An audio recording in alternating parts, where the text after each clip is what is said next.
Hi friends, ட்ரெண்டிங்கில் போயிட்டுருக்கேன். இந்த நெக் எப்படி கட் பண்ணி ஸ்டிச் பண்ணுறதுன்னு பார்க்கலாம்.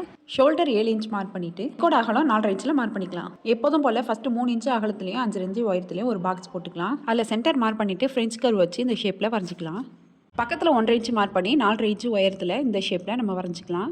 பிரின்சஸ் கட் டாட் மார்க் பண்ணி நம்ம இந்த நெக்கை கட் பண்ணி எடுத்துக்கலாம். இப்போ ஒரு கேன்வாஸ் எடுத்துகிட்டு இந்த நெக்கை அதில் வச்சு வரைஞ்சிக்கலாம். நெக்கு வரைஞ்சதுக்கப்புறம் கேன்வாஸில் எக்ஸஸாக 1.5 இன்ச்சு இருக்கிற மாதிரி பார்த்து நம்ம எடுத்துக்கலாம். கேன்வாஸில் நம்ம வரைஞ்சி வச்சுருக்க நெக் பார்ட்டை நம்ம கட் பண்ணி எடுத்துடலாம். இப்போ ஒரு துணியை எடுத்து அதுக்கு மேலே இந்த கேன்வாஸை வச்சு நம்ம அயன் பண்ணி எடுத்துக்கலாம். இப்போ கேன்வாஸ் வரைக்கும் உள்ள துணியை நம்ம கட் பண்ணி எடுத்துடலாம். ஃபுல்லாக கேன்வாஸ் வரைக்கும் ஒட்டை கட் பண்ணிடலாம். கீழே மட்டும் எக்ஸஸாக ஒரு 1/2 இன்ச்சு விட்டுட்டு கட் பண்ணிக்கலாம். இதுக்கப்புறம் நெக்கில் வச்சு நம்ம 1/4 இன்ச்சு விட்டுட்டு தையல் போட்டு எடுத்துக்கலாம்.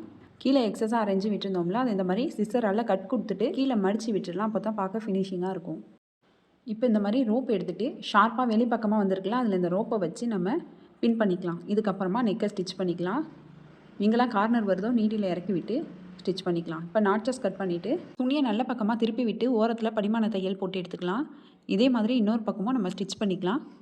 இதுக்கப்புறமா நம்ம பிரின்சஸ் கட் மாடலில் ஸ்டிச் பண்ணி ஃபினிஷ் பண்ணிடலாம். இதோட ஃபுல் வீடியோ பார்க்கணுன்னா கீழே இருக்கிற ப்ளே பட்டனை கிளிக் பண்ணி பாருங்கள். இந்த வீடியோ உங்களுக்கு யூஸ்ஃபுல்லாக இருந்துச்சுன்னா லைக் பண்ணுங்கள், ஷேர் பண்ணுங்கள், கமெண்ட் பண்ணுங்கள். மறக்காமல் சிவி சாய்ரா சேனலை சப்ஸ்கிரைப் பண்ணி பக்கத்தில் உள்ள பெல் ஐக்கானை கிளிக் பண்ணிவிடுங்க. தேங்க்ஸ் ஃபார் வாட்சிங்.